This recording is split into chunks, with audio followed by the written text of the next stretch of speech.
haces la aprobación, el permiso. Dale, dale, Tengo buenísimo. el grabador de pantalla. Bien, Bien.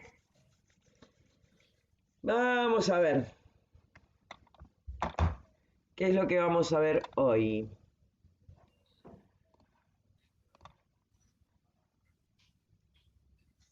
Un poquito lo que habíamos visto recién, ¿eh? El circuito pulmonar o circulación menor, circuito corporal o circulación mayor. Circulación, circuito, es lo mismo, circuito mayor, circuito menor. ¿Mm? Dice el circuito pulmonar o circulación menor, lo mismo que habíamos dicho la semana pasada, se inicia en el ventrículo derecho. Desde él, la sangre carboxigenada es impulsada por la arteria pulmonar que lleva hasta los pulmones, que la lleva hasta los pulmones. En los pulmones se produce la hematosis y la sangre ya oxigenada vuelve por las venas pulmonares a la aurícula izquierda del corazón. Lo mismo que hablamos la semana pasada. ¿Hay alguna duda de cómo va, cómo es que viene? ¿Por qué habíamos visto que y habíamos dicho que la sangre que iba por las arterias era sangre oxigenada? Y resulta que acá me cambia toda la historia. ¿Se acuerdan por qué le decíamos arteria y no, perdón, sí, está bien, arteria y no vena a pesar de llevar sangre carbo-oxigenada? Que un poquito fue lo que dijo eh, Jessie.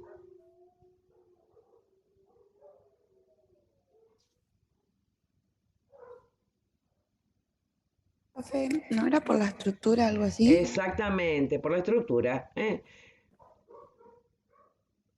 Es una arteria porque tiene una capa muscular gruesa, porque no tiene las válvulas que tenían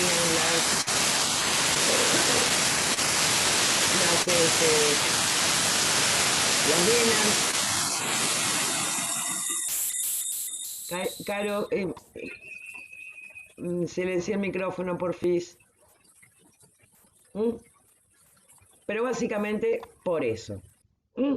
Bien, el circuito corporal o mayor comienza en el ventrículo izquierdo, desde la sangre oxigenada es impulsada hacia la arteria aorta, que distribuye la sangre al resto del cuerpo. Por eso también se llama sistémica. La aorta se ramifica y sus ramas se encargan de llevar sangre oxigenada a la parte superior e inferior del cuerpo para que llegue a todas las células. En las células se aprovecha el oxígeno para el proceso de oxigenación y se genera el dióxido de carbono de las arterias de la parte inferior del cuerpo. La sangre con dióxido de carbono retorna por la vena cava inferior. De igual modo, por la vena cava superior regresa la sangre de la parte superior del cuerpo. Las dos venas cavas vuelcan la sangre en la aurícula derecha del corazón y cierran el circuito. Miren, acá hay un dibujito. Esto está esquematizado, ¿no? Obviamente, no es así. Bien. Barrera hematoencefálica. ¿Quién se acuerda de qué era? ¿Se acuerdan que lo vimos en ámbito?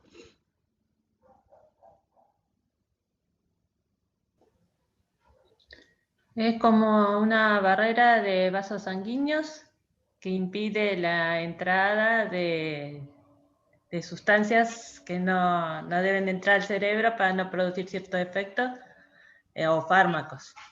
Bien. El sistema nervioso central, creo que al lado de las palabras importantes por ahí tienen una sigla, para no tener que escribir siempre sistema nervioso central, que es largo, se pone SNC, las tres y en mayúsculas siempre. Dice que requiere para su funcionamiento el aporte continuo de sustratos energéticos. ¿Qué es esto de sustratos energéticos? Básicamente es la energía. Fundamentalmente el oxígeno y glucosa. ¿Se acuerdan que la glucosa habíamos dicho que era la principal fuente de energía, que era nuestra nafta? Pero igual que en los autos, necesita también oxígeno para la combustión, si no, no hay nada, no hay producción de energía. Suministrados a través de una riquísima red de capilares sanguíneos, probablemente la más compleja del organismo. Sin embargo, y aparentemente de forma paradójica, el medio interno del sistema nervioso central se encuentra aislado con respecto a la circulación sanguínea por una estructura también única en el organismo, que es la barrera hematoencefálica. ¿Qué carancho dice todo esto? Básicamente, lo que hablamos en ámbito, es la barrera hematoencefálica, es una barrera, un filtro, que me aísla todo lo que es el sistema nervioso central, y que precisamente lo está protegiendo. Bien.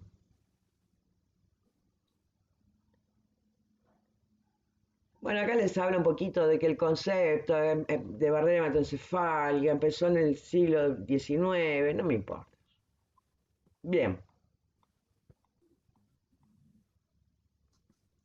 Sí, obviamente esa es el tema, el concepto. A mí lo que me interesa es lo que que quede bien claro de qué se trata, porque después vamos a ver que hay fármacos que sí atraviesan la barrera hematoencefálica, fármacos que no la atraviesan.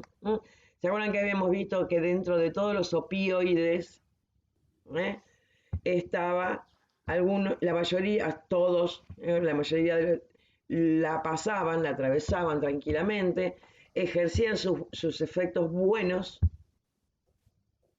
o sea, los buenos, porque ellos eran los efectos deseados, que era, ¿cuál era el efecto que buscaba cuando se toma un opioide?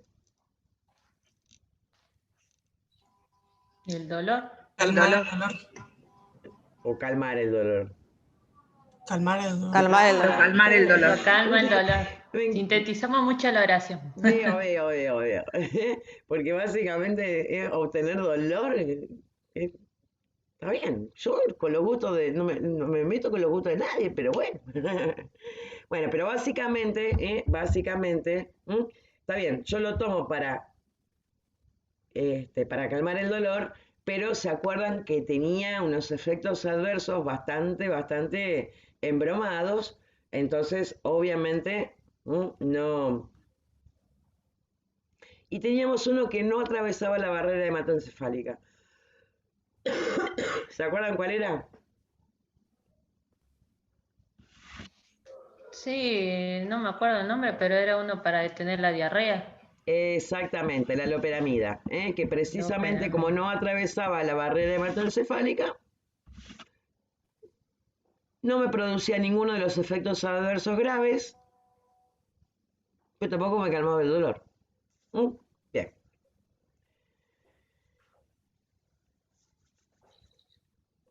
Acá les habla de el sistema arterial y venoso, cómo son las diferencias de los vasos, un poquito lo que habíamos visto también la semana pasada. Miren, acá hay una esquematización de un capilar. ¿Se acuerdan que habíamos visto que era un sistema que arrancaba en una sola gran arteria, que se iba ramificando hasta que llegaba a lo más finito de todo, que eran los capilares, hacían el intercambio, dejaban el oxígeno que traía el sistema arterial en los tejidos, empezaba a recoger todo el dióxido de carbono y empezaba a formar el sistema venoso. Ven, acá tenemos un dibujito de una arteria, de un capilar mínimo, chiquitito, que no tiene ni siquiera pared, muy finito. Y después otra vez a formarse la capa de las venas. Bien. Miren, acá hay un dibujito de las válvulas de las venas. ¿Se acuerdan que habíamos visto que también en la estructura estaba esta diferencia con respecto a las venas? Aparte de, o sea, las venas, como no tenían una capa muscular importante como era la que tenían las arterias, obviamente necesitan de alguna manera lograr que la sangre siempre vaya para adelante y no vuelva. Entonces, estas valvulitas se abren cuando la sangre pasa, después se cierran e impiden que la sangre vuelva para atrás. Acuérdense que la sangre que va por las venas siempre tiene que ir para, o sea, en realidad la sangre siempre tiene que ir para adelante, nunca puede ir para atrás.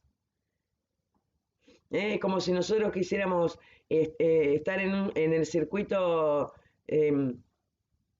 de autos y a uno se le ocurre ir marcha atrás. Algún lío va a ser. Cuando están todos dando vuelta, no que está la pista vacía. Bien. Esas son importantes. Y de hecho, la sangre circula por dos mecanismos. Uno es, obviamente, los latidos que arrancan con el latido cardíaco, que expulsa la sangre hacia el sistema arterial, que después va a estar acompañada por los latidos de ¿quiénes? ¿Quiénes más latían?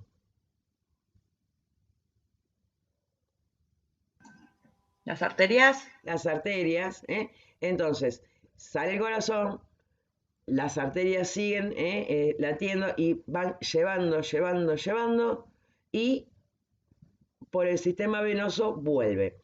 Ese impulso que se le dio a la sangre para que después pueda volver al corazón, esa cinética, ese empuje, se llama vis a tergo. No es necesario saberlo, es interesante nada más. Es como que ¿vieron cuando uno tira una pelotita de esas que rebotan al piso? Vuelve, porque rebota. Esa energía con la cual yo la tiré va a hacer que vuelva. No es lo mismo que yo la deje caer que la haga picar a la pelotita. ¿Se entiende esto? ¿Qué carancho es esto del bisatergo? Es esa energía que impulsa y que permite que suba, que vuelva al corazón.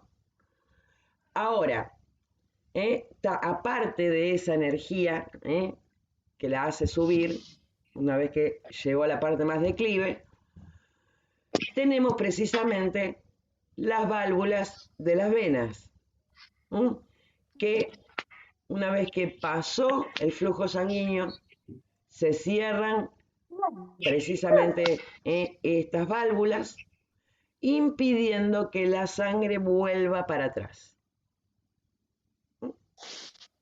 Cosas interesantes que acá sí me van a producir o va a haber algún inconveniente o puede llegar a haber algún inconveniente con respecto a lo patológico.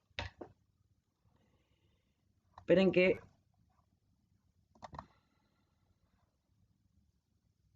vamos a hacer un dibujito.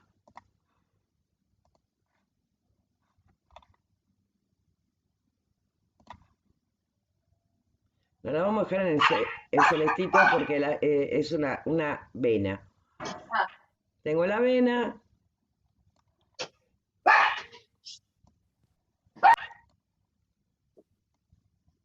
Con su válvula.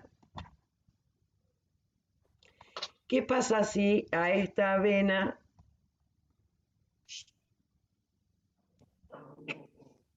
le pasa esto?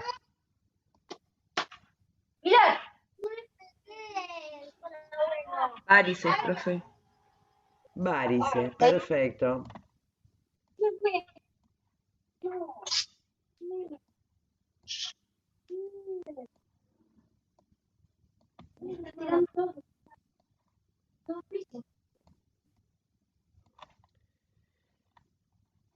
La sangre va a venir por acá. Va a quedar por acá, va a seguir por acá. Va a seguir por acá. Acá se cerró, queda como estancada en este sector donde no funciona la válvula. Por lo general, el problema es que deja de funcionar la válvula, deja pasar para atrás una determinada cantidad de sangre que va a estar frenada también por la válvula siguiente para atrás y por la válvula siguiente para adelante, y acá va a estar permanentemente como estancada la sangre. No es que va a estar estancada para siempre, porque siempre va a haber un pequeño flujo que la va a hacer correr hacia adelante, pero siempre ahí va a quedar un poco de sangre estancada. El otro motivo, perdón, el otro motivo no, ese es por lo que ocurre las varices. Y obviamente, acá estas valvulitas medio como que no andaban, dejaban pasar para atrás. Se me agrandó un poquito para arriba, se me agrandó un poquito para abajo, y obviamente toda esa sangre, vamos, ¿dónde está el rojo acá? Toda esta sangre que queda por acá estancadita, me puede formar ¿qué cosa? ¿Cómo se llama esto? ¿Saben? Una trombosis. Una trombosis. La famosa trombosis venosa, que puede ser superficial o profunda. Y digo superficial o profunda porque hay dos, no es que haya dos sistemas venosos. El sistema venoso puede ir un poquito más cerca de la piel o un poquito más adentro de la piel, que va obviamente a traer sangre de distintos lugares.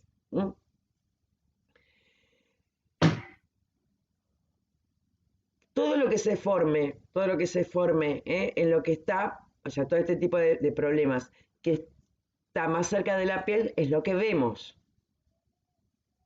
Es lo que vemos. Las varices, cuando vemos las venas engrosadas y medio como deformadas, e incluso las pequeñas aranitas. Pero a diferencia de la varice gorda, que según la gravedad va a ir teniendo distintas como graduaciones, y las internas pasa exactamente lo mismo. Pasa exactamente lo mismo, tiene la misma forma, ocurre por lo mismo, trombosis venosa profunda. suelen tener los mismos síntomas, pero son más peligrosas. Son bastante más peligrosas. Porque en cuantito se rompa algún pedacito de esto, van a viajar por el sistema venoso. ¿Y saben dónde va a terminar? En el pulmón. Corazón o en el pulmón. Exactamente. Cualquiera de los dos. Ya lo hablamos esto. Muy bien. Qué grande.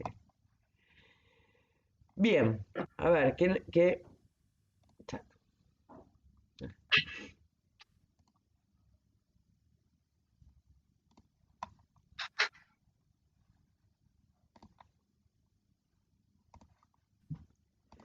Pero bueno, nunca está de más ir repasando esas cositas.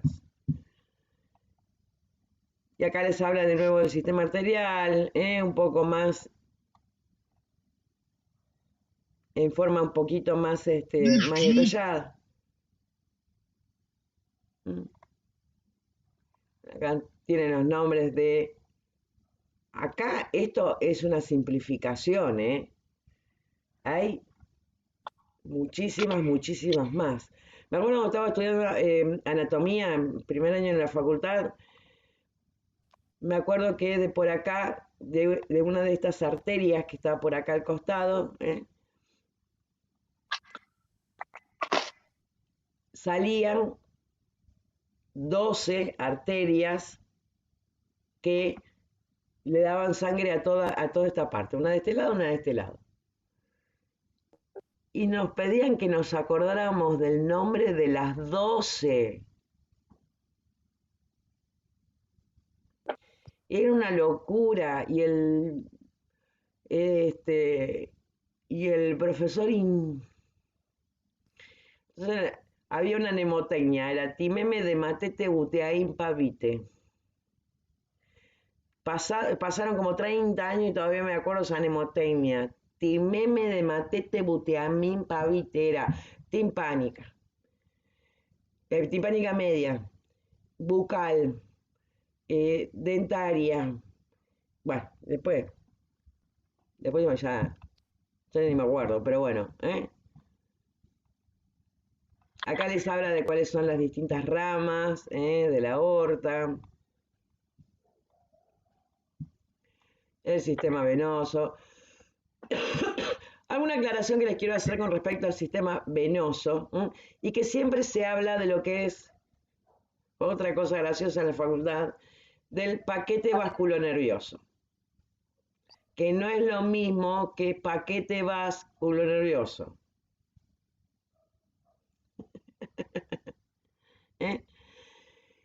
Siempre el paquete vasculonervioso lleva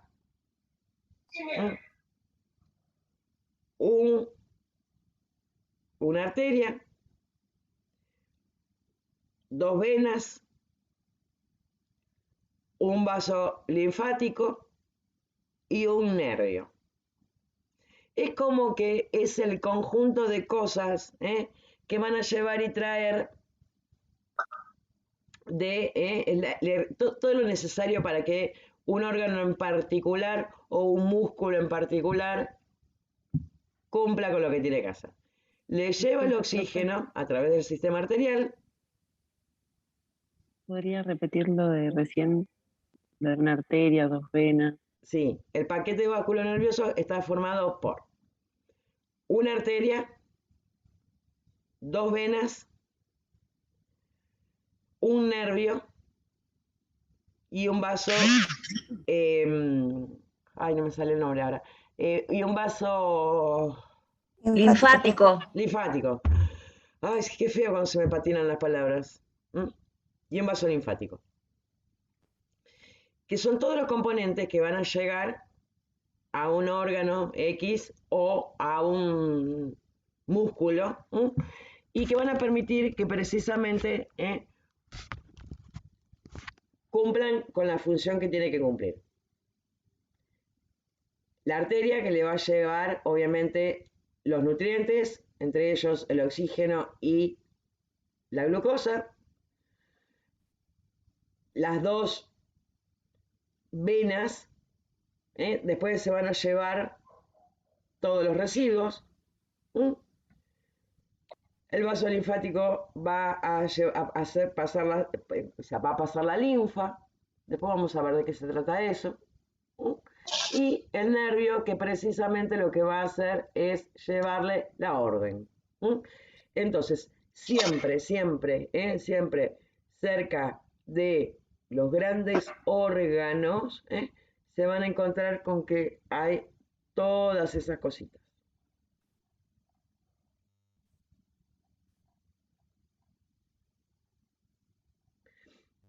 Profe, disculpe, Sí. ¿usted va a grabar la clase? ¿La estoy grabando?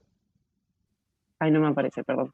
No aparece porque no estoy con el grabador de Zoom. Estoy grabando con una aplicación de grabador de pantalla. Buenísimo, disculpe. Bien, ven que acá más o menos, como siempre decía, como es el venoso, está pintado de azul. Y el otro estaba pintado de rojo. Esas son todas cosas esquemáticas. Bien. Y acá vamos un poquito, acá se va a ver bien un poquito. ¿Se acuerdan lo que habíamos visto con respecto a la parte de farmacología? ¿Qué pasaba y por qué era esta historieta del famoso primer paso hepático? ¿Se acuerdan del quebradero de cabeza ese?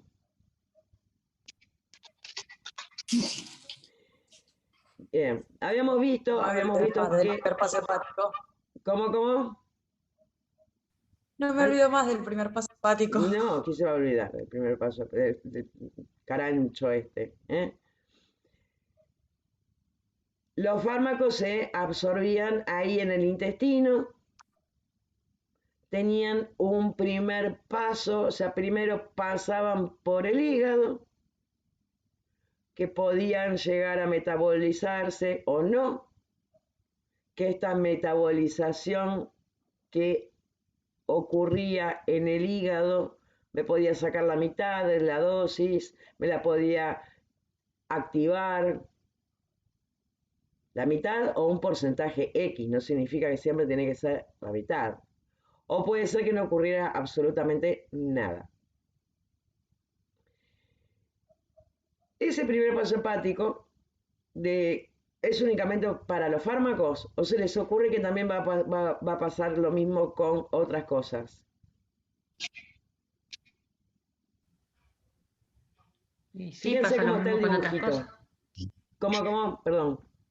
Pasa lo mismo con otras cosas. ¿Con qué? Y con los alimentos que Con lo consumimos. que ingerimos. Claro, exactamente. Exactamente. Con todo va a ocurrir lo mismo. Es como que va a pasar y después recién va a ir a la circulación sanguínea. Bueno, acá les hablo un poco más. Miren qué lindo, capilarito. Sangre oxigenada, los capilares que están ahí, que están alrededor de las celulitas del tejido. Y sale por la vena. Bueno, acá les habla de esto. Bien, vamos con la sangre. ¿Qué es la sangre?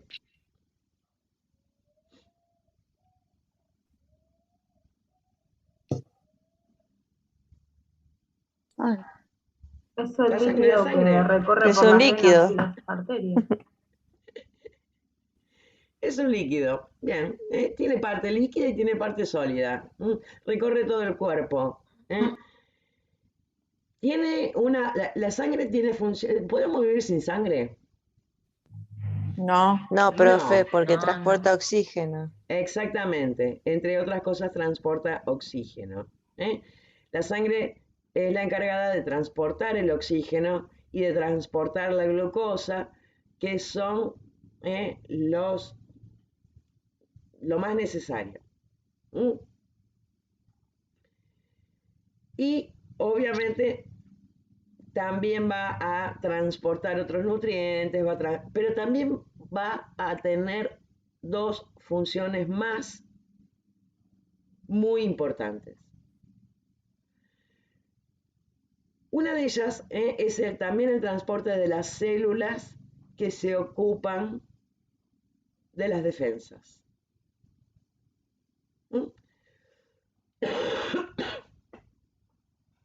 Del sistema linfático, del sistema que nos va a defender. Y también están perdón, antes que me olvide, que están representados por los glóbulos blancos.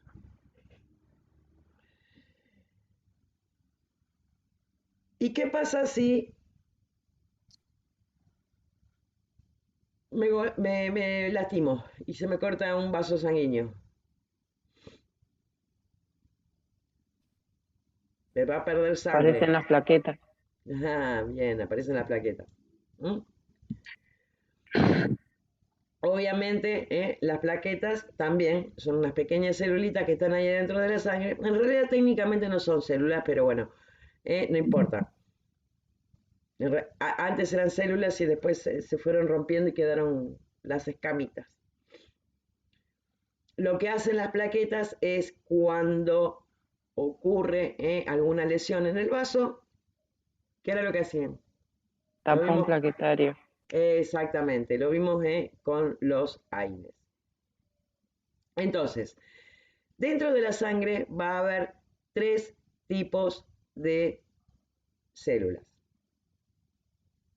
Aunque estrictamente no, la plaqueta no sea una célula, igual le vamos a decir que son 3 tipos de células. Glóbulos rojos, glóbulos blancos, plaquetas. Las plaquetas ya sabemos para qué se usan, para qué sirven, y es básicamente para impedir en un primer momento una hemorragia. Los glóbulos blancos, que les decimos así, blancos blancos en general, porque obviamente hay muchos tipos de glóbulos blancos, y los glóbulos rojos que transportaban el oxígeno. Esta parte entre las células constituye lo que se denomina la parte forme de la sangre. ¿Por qué? Porque es la parte sólida. Si yo pongo algo sólido sobre la mesa, no se me va a desparramar. Lo líquido, sí. Por eso le ponen, le dicen parte forme, porque queda con forma. Más o menos, forman el 45% del volumen sanguíneo. Es bastante, casi la mitad. Casi la mitad de células y casi la mitad de líquido. Con lo cual ya sabemos que es algo que es bastante espesita, la sangre. Y esta proporción entre entre la parte sólida y la parte líquida se la denomina hematocrito. ¿Nunca les pidieron un hematocrito? Sí, profe, en los análisis. Siempre. El hematocrito básicamente es algo de rutina. ¿Y para qué se los piden? ¿Para qué se les ocurre? Para ver la cantidad de que hay de glóbulos rojos y glóbulos blancos. Exactamente. Exactamente. Por lo general se pide el hematocrito para tener una noción más o menos de la proporción que hay de células y que hay de líquido. El líquido es el plasma. Seguramente ahora conté esta historieta del del coronavirus, qué sé yo, ya escuchamos hablar varias veces de plasma, pero bueno. Y básicamente, una de las cosas por las cuales se pide es precisamente para ver si hay anemia o no. Si yo tengo un hematocrito bajo, quiere decir que tengo menor cantidad de células dentro de la sangre y obviamente lo más probable es que tenga una menor cantidad de glóbulos rojos. Si tengo poquitos glóbulos rojos, ¿qué es lo que le voy a poder llevar poquito a los tejidos? Oxígeno y nutrientes. Oxígeno. Oxígeno. Los nutrientes van a ir solitos. Oxígeno. ¿Mm? Los tejidos no se van a poder oxigenar con normalidad. Pero ¿qué pasa? Ahí dice que el hematocrito normal de una persona es aproximadamente 45. Puede variar entre el hombre y la mujer. Pero 45, 43, 46, estamos ahí bien. ¿Qué quiere decir? Que si yo tengo siempre un hematocrito de 40 y pico, 42, 46, ¿no tengo anemia?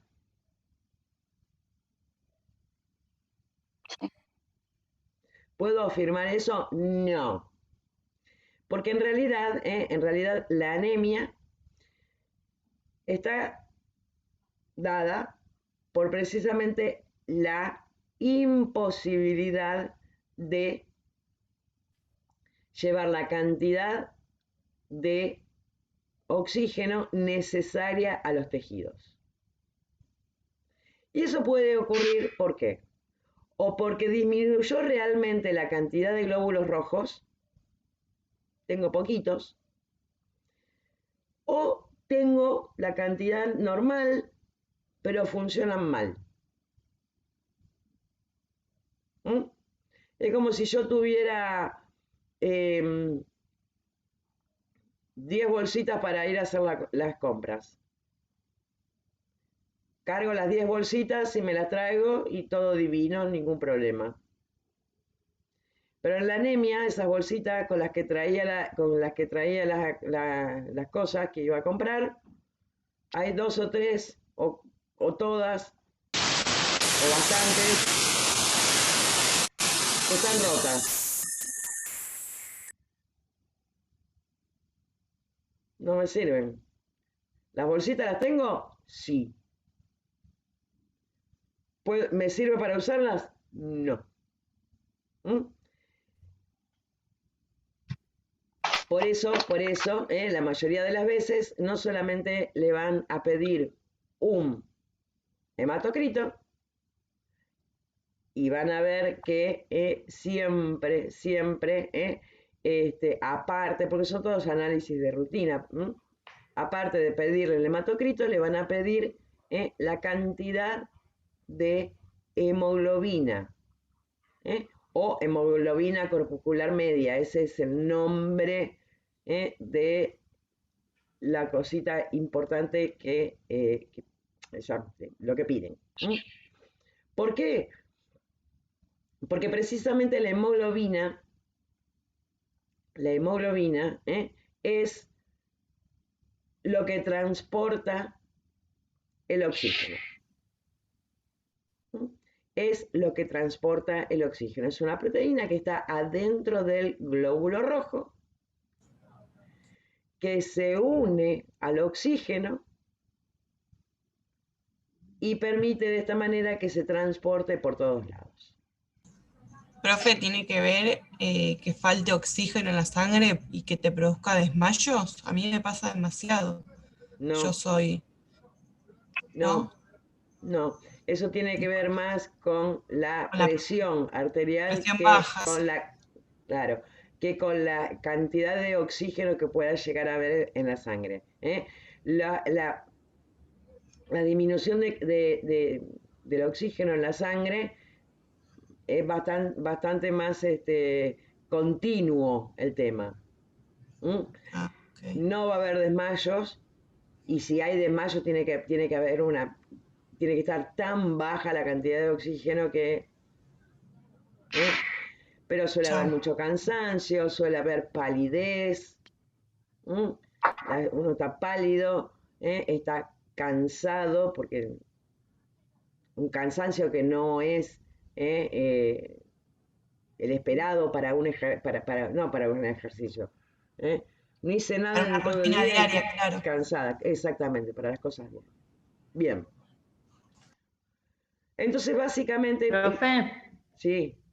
¿sabe que, bueno, yo cada 2 o 3 meses dono sangre, estoy donante voluntaria de sangre? Y la última vez que fui a donar no me dejaron porque decía que estaba como anémica.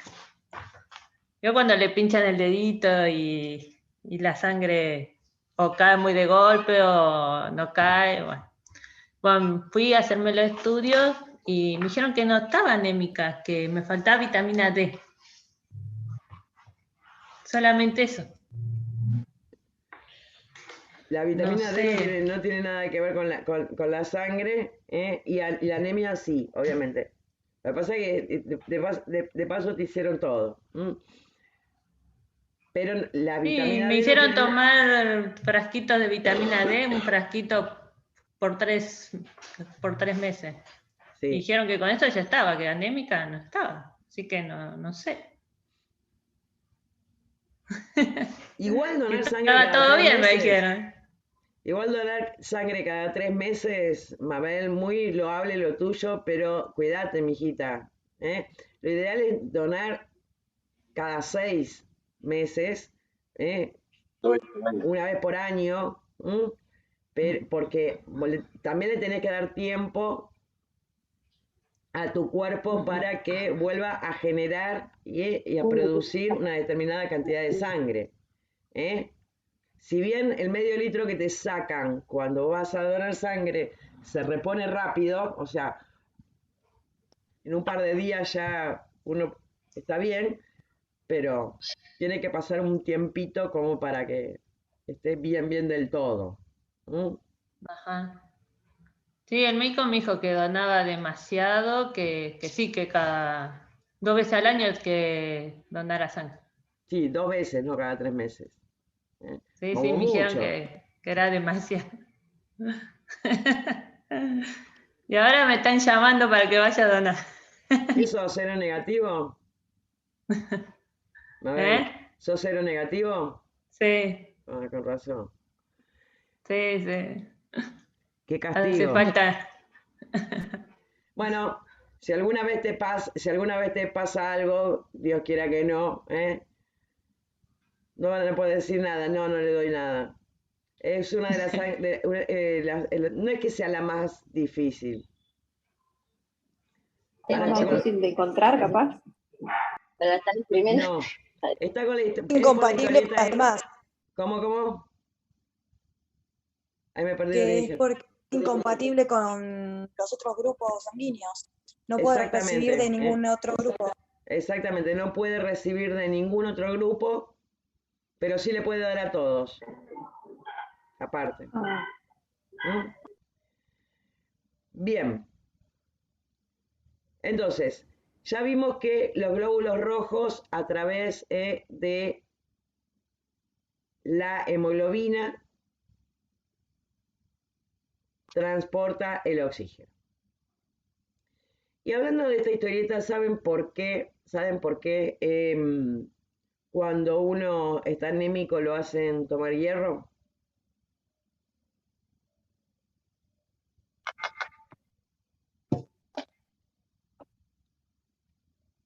Porque la hemoglobina es hierro. Sí, exactamente. En la composición de la hemoglobina hay hierro. Si yo no tengo hierro, no puedo fabricar hemoglobina. Si no puedo fabricar hemoglobina, no puedo hacer o transportar una buena cantidad de oxígeno. ¿Mm? Y el famoso ácido fólico que también se lo dan a las embarazadas, o a las mujeres que están buscando, están planeando un embarazo. No.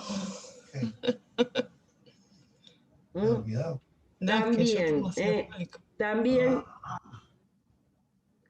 funciona, perdón, el ácido fólico también hace que funcione de manera correcta los glóbulos rojos. Básicamente eso.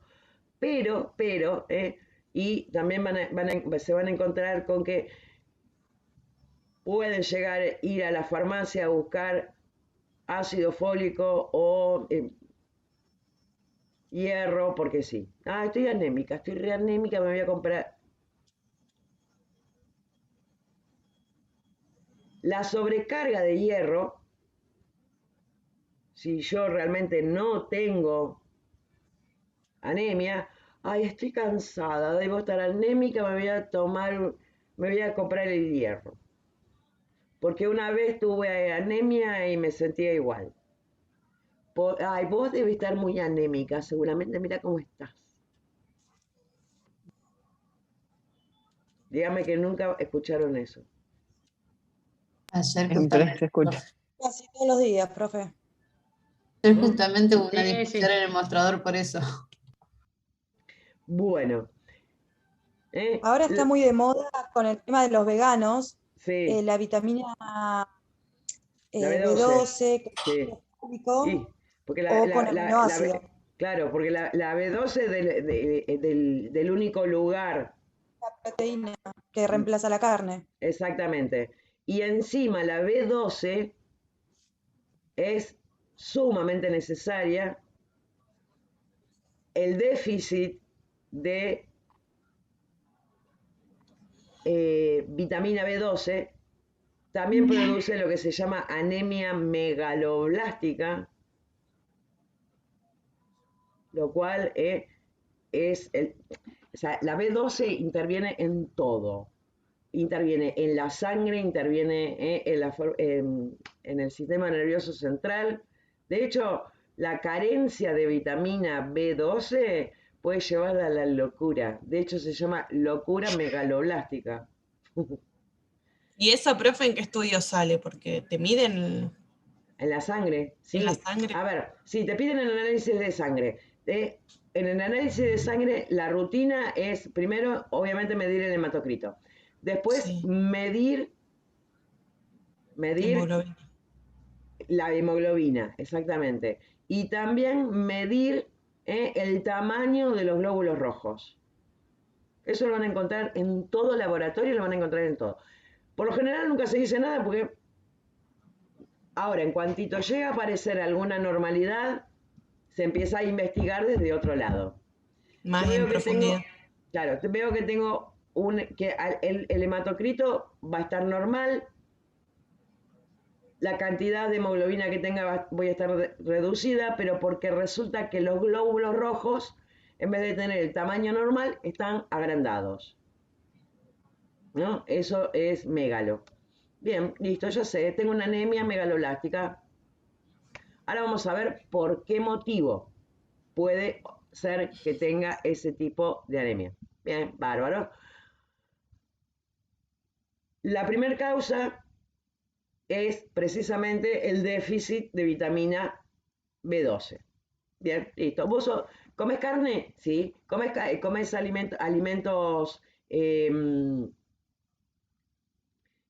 origen animal? Sí, listo. Bueno, ojo, entonces voy a buscar si los ingiere los alimentos de origen animal, tiene que ser que por algún lugar lo pierde o impide que se absorban. Causa más frecuente, enfermedad celíaca, que impide que se absorba la vitamina B12 o cualquier síndrome de mala absorción, sea por el motivo que sea. No se absorbió la vitamina B12. La otra es vegano, pero tiene que ser vegano estricto, ¿eh? Vegano y no vegetariano. No tiene que comer absolutamente ningún tipo de alimento de origen animal. El vegano estricto sí, suele tener un déficit bastante importante de vitamina B12. Los vegetarianos o ovo lácteo vegetariano, que comen aparte lácteos y huevos,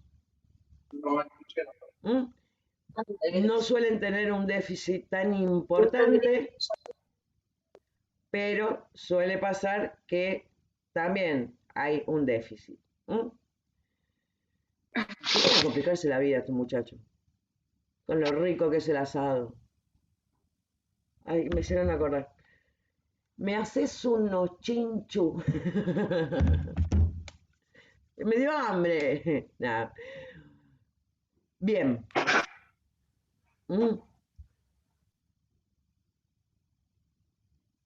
Glóbulos rojos, eritrocitos o hematíes. Esto recuérdenlo que esto lo vimos.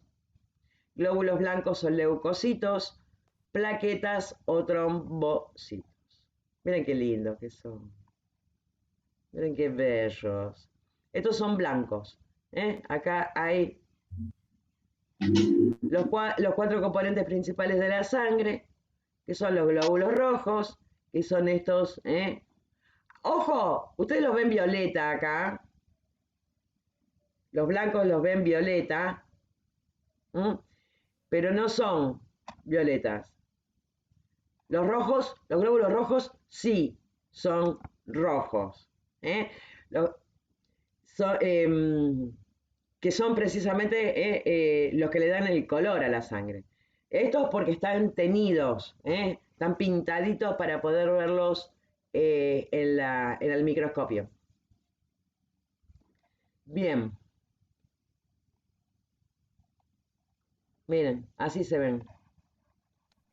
Esto es un glóbulo rojo. Obviamente esto es una fotografía recontra ampliada,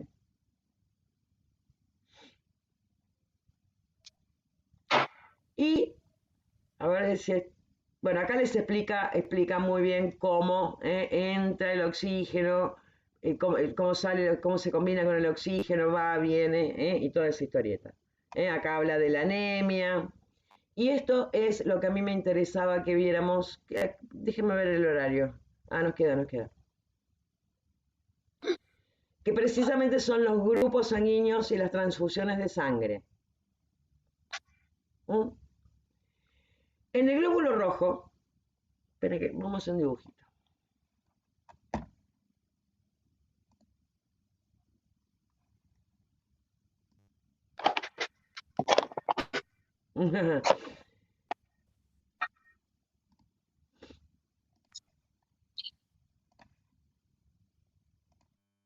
Primero vamos a borrar nuestro mamarracho este. Bien.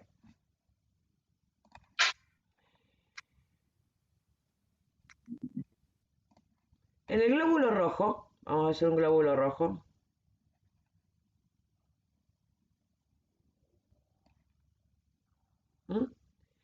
Va a tener en la membrana, en la superficie,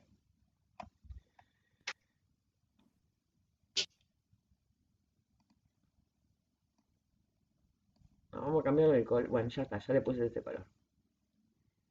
Lo que se denominan proteínas de membrana. ¿Se acuerdan que algo habíamos visto de las proteínas y todo eso, el piripipí? Bueno. Estas proteínas,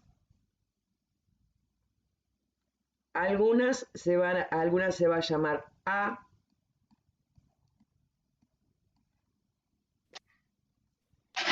otra se va a llamar B.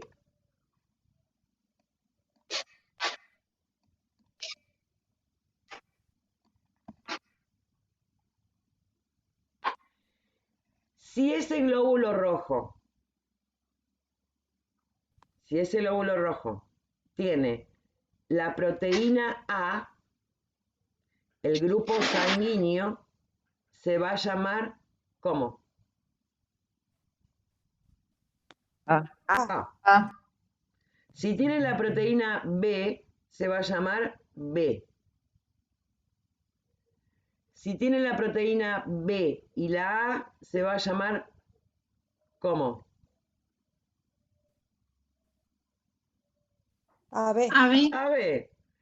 Y si no tiene ninguna de las dos, 0. 0. 0. Tiene A, es A. Tiene B, es B. Tiene las dos, es AB. No tiene ninguna, es 0. A veces al 0 le dicen O. Bueno, circulito, no sabemos si es una O o un 0, pero en realidad es 0, porque no tiene. Y ahora nos queda ver qué es esta historieta del positivo o negativo. Este positivo o negativo también es otra proteína que está ahí en la membrana del glóbulo rojo, que en realidad se llama factor Rhesus. ¿Vieron que siempre les preguntan grupo y factor? Factor Rhesus. Y precisamente es eso. Es si está el factor o no está el factor en la membrana del glóbulo rojo. Vamos a... Esta tiene el factor Rhesus. ¿Es positiva o es negativa? Positiva. Positivo. Positivo. ¿Y si no lo tiene? Negativa. Negativo. Vamos a ver ahora cuáles son los posibles tipos sanguíneos. ¿Quién me los dice? A A positivo, positivo, A B negativo, B positivo, positivo, B negativo y 0 positivo, 0 negativo. Esperen que no encuentro el positivo acá. Mi teclado no tiene positivo. ¿Cómo puede ser? Qué maldito. Bueno, ya lo voy a encontrar. Ah, En la parte de los números. no. No está con los ¿El números. signo más no tiene la parte de los números? Ya lo encontré. Al lado del enter, profe, no Ya está. está. Ya lo encontré. Ahora no tengo el negativo. Ah, sí lo encontré. Entonces, A positivo. A negativo. ¿Qué otra? B positivo, B positivo y B B negativo. 0 positivo, 0 negativo.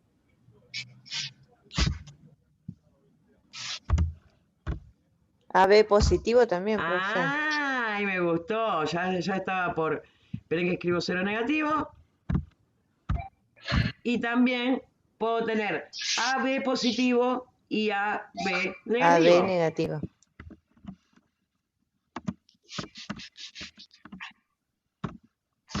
¡Tarán! Todos esos grupos sanguíneos. 1, 2, 3, 4, 5, 6, 7, 8. Puede haber 8. Puede haber, no, hay 8 tipos sanguíneos diferentes. ¿Me tiene que pintar? ¿Mm?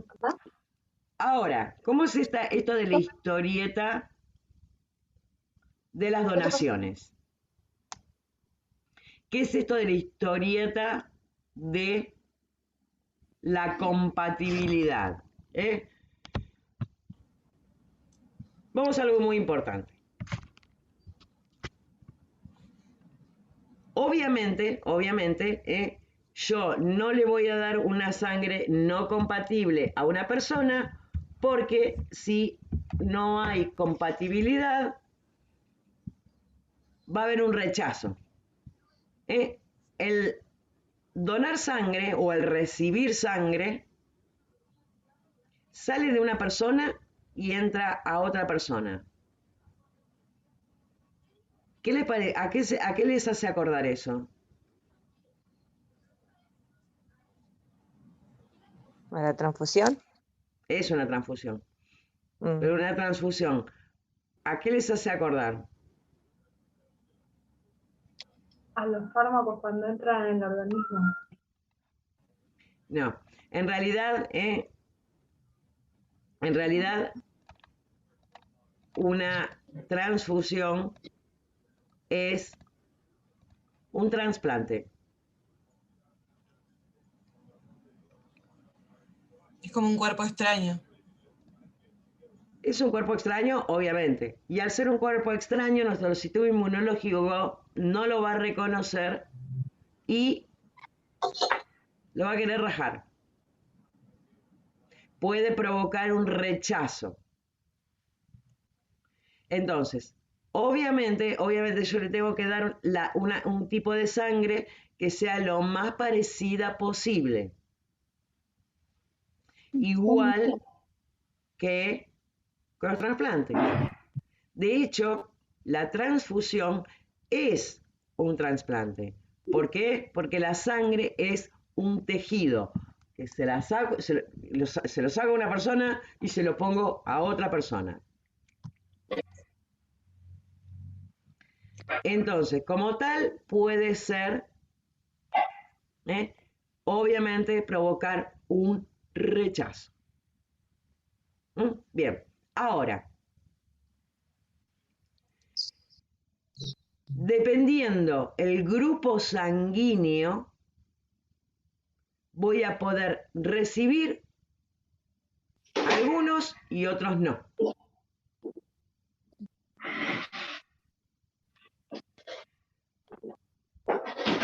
El grupo sanguíneo A positivo. ¿Cuál es el más parecido que hay? Obviamente el A positivo. ¿No? ¿Y el AB? AB también. ¿Están seguros? Vamos a empezar al revés. Vamos a empezar al revés. AB puede recibir A y B, ¿no? Y A solamente A positivo. ¿Y 0? Y 0. Vamos con el 0 negativo. Esa celulita que está ahí a la izquierda es un 0 negativo. Porque no tiene ni la proteína Lo que dijo A. hace un rato, que le ¿Cómo? podía dar a todas, pero lo que dijo hace un rato, que el 0 Exactamente. negativo le podía dar a todos, pero no podía recibir otra que no sea esa. Exactamente. Y acá está la explicación de eso. ¿Por qué? Porque como no tiene ni la proteína A, tampoco tiene la proteína B, tampoco tiene el factor RH, no tiene nada, está peladita. Cualquier otra que no sea igual a ella, la va a como a ver como algo extraño y lo va a rechazar. ¿En cuál profe dijo? ¿Cero negativo La cero solamente? negativo. Profe, Sí. le hago una consulta. ¿Por qué de dos positivos pueden salir un negativo? Eso de los hijos. Sí. Y es largo eso para explicarlo ahora. La genética es bastante compleja. Sí, Pero porque en nunca no lo realidad, entendí hasta ahora. es lo que se denominan genes recesivos, que se pueden unir dos genes recesivos y expresarse por encima del dominante. Pero bueno. Bueno. Ahora, vamos uno por uno. El A positivo, ¿de quién puede recibir?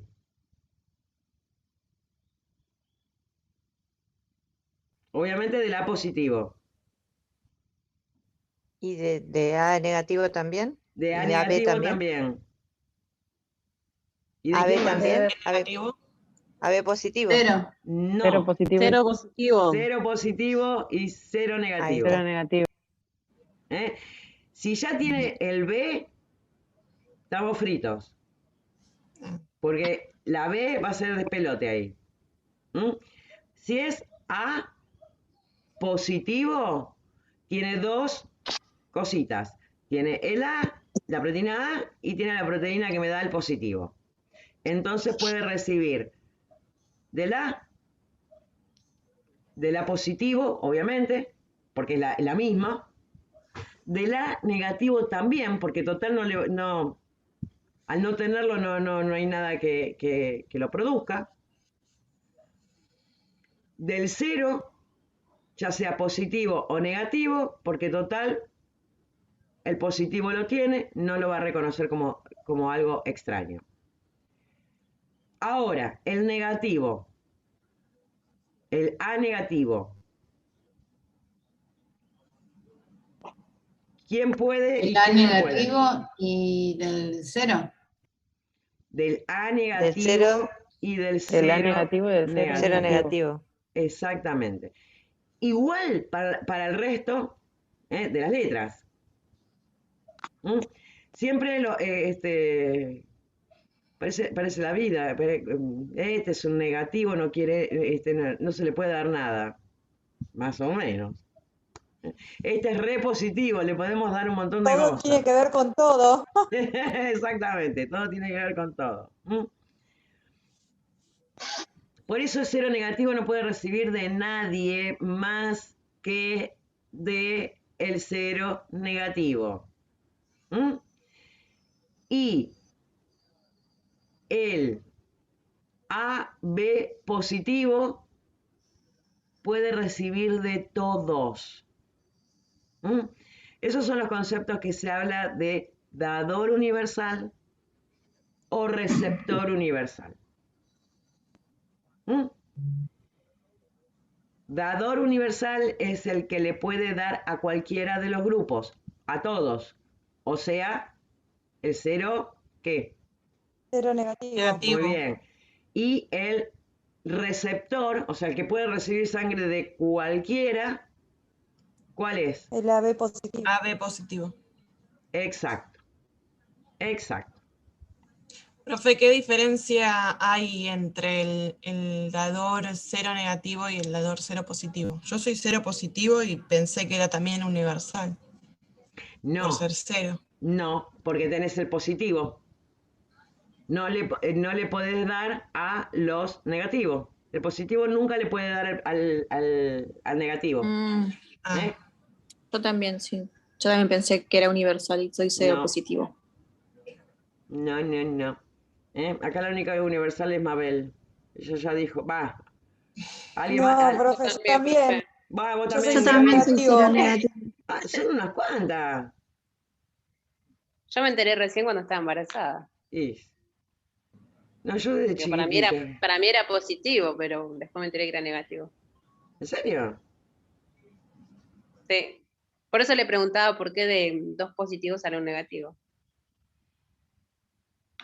Como te decía, básicamente con el tema de la genética, está lo que se denominan los genes dominantes y los genes recesivos.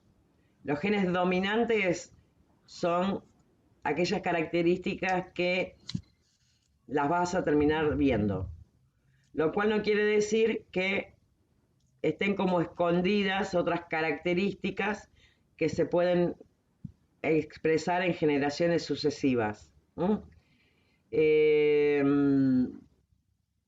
es un gen recesivo.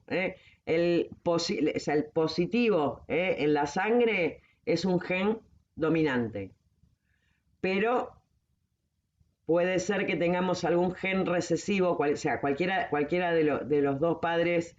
En realidad, para que se exprese un gen recesivo, lo tienen que tener los dos papás. Entonces, puede aparecer un negativo cuando los dos progenitores son positivos. Profe, yo cuando estaba embarazada, mi marido como es positivo y yo soy negativo, todos los meses me mandaban a hacer una prueba de sangre. Exactamente.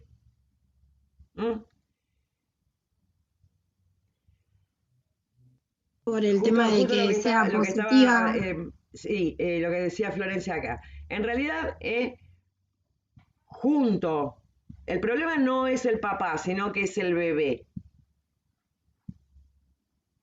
El bebé, si la mamá es negativa y el papá es positivo, lo más probable es que sea positivo. ¿Por qué? Por lo que le explicaba recién a Gaby con respecto a los genes dominantes.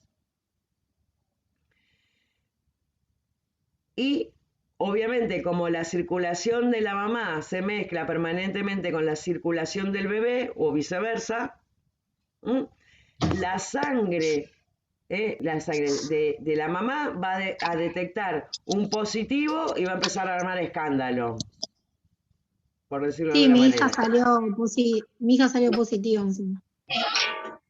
Claro, sí, por eso no. Me pusieron en los 3 embarazos la vacuna esa. Exactamente.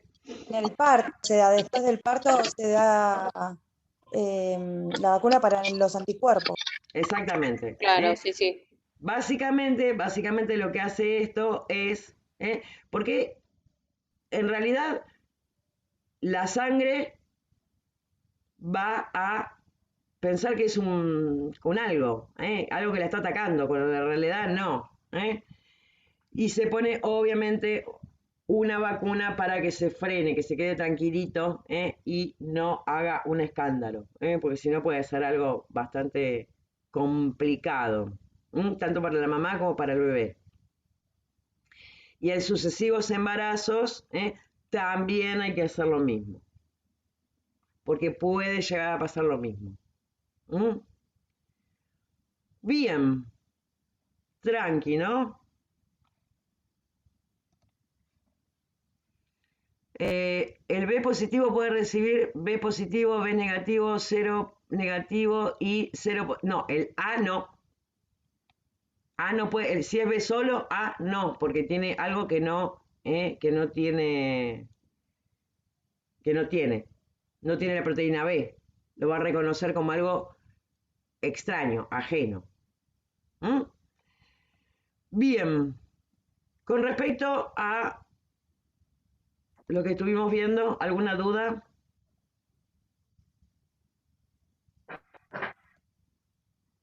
El AB puede recibir de todo porque tiene todo. Tiene A, tiene B, tiene positivo, entonces puede recibir de absolutamente todos, pero no le puede dar a nadie más que a otro AB positivo.